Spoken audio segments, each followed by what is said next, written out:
భారత్ పైన Donald Trump మరోసారి విషం కక్కుతూ ఉన్నారు.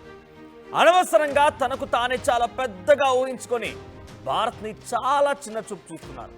భారత్ చేసేటువంటి చర్యలకు, భారత్ మాట్లాడే మాటల్ని పూర్తిగా తనకు అనుగుణంగా మార్చుకుంటూ తనకు తానే పెద్దగా ఊహించుకొని ఏది పడితే అది పిచ్చి పిచ్చిగా మళ్ళీ కారు కూతలు కూస్తూ ఉన్నారు.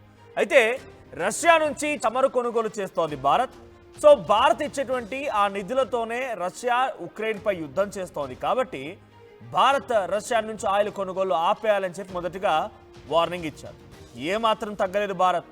మా ఇష్టం అది, మేము ఎక్కడి నుంచి కొనుగోలు చేయాలి, మేము ఎక్కడి నుంచి దాన్ని ముందుకు తీసుకువెళ్ళాలి, ఏ రకంగా మా భారతీయ ప్రజలకి కొంత ఇబ్బంది లేకుండా తగిన ధరల్లో ఉంటాయి, ఇన్ఫ్లేషన్ రాకుండా ఉంటుంది, మాకు ఎవరి దగ్గర గిట్టుబాటు అయితే అక్కడ కొనుక్కుంటామన్నట్టుగా చాలా స్పష్టంగా తెలియజేసింది. అంతకంటే ముందు ఈ రష్యా ఉక్రెయిన్ యుద్ధంలో భారత్ పైన టారిఫ్ పెంచే కంటే ముందే పాకిస్తాన్ భారత్ మధ్య యుద్ధంలో భారత్ని అవమానపరిచే విధంగా భారత్ కేవలం నేను ట్రేడ్ చేస్తానని చెప్పడం మూలంగానే పాకిస్తాన్తో యుద్ధం ఆపేసింది.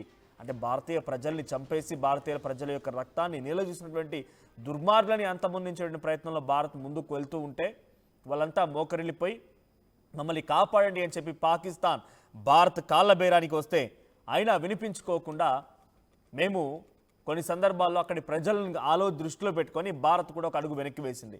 కానీ దీన్ని కూడా తనకు అనుగుణంగా మార్చుకున్న డొనాల్డ్ ట్రంప్ నేను చెప్పడం మూలంగానే, నేను ట్రేడ్ చేస్తానని చెప్పడం మూలంగానే భారత్ ఈ నిర్ణయానికి వచ్చింది అని చెప్పుకొచ్చాడు. అయితే ఇలా ఒకటి కాదు రెండు కాదు చాలా సందర్భాల్లో మాట్లాడుతూ భారత్ని కించపరిచే విధంగానే ప్రయత్నం చేస్తున్నాడు. సో రష్యా ఉక్రెయిన్ యుద్ధంలో భారతే చాలా కీలకంగా వ్యవహరిస్తుందని చెప్పి మనపైనటువంటి టారిఫ్ రేట్ని 25% పెంచి మళ్ళీ అదనంగా 25% పెంచుతాను అని చెప్పుకొచ్చాడు. అంటే ప్రజెంట్ భారత్ పైన దాదాపుగా 50% టారిఫ్ని ఆయన ఇంప్లిమెంట్ చేసేటువంటి ఆలోచనలోనే ఉన్నాడు.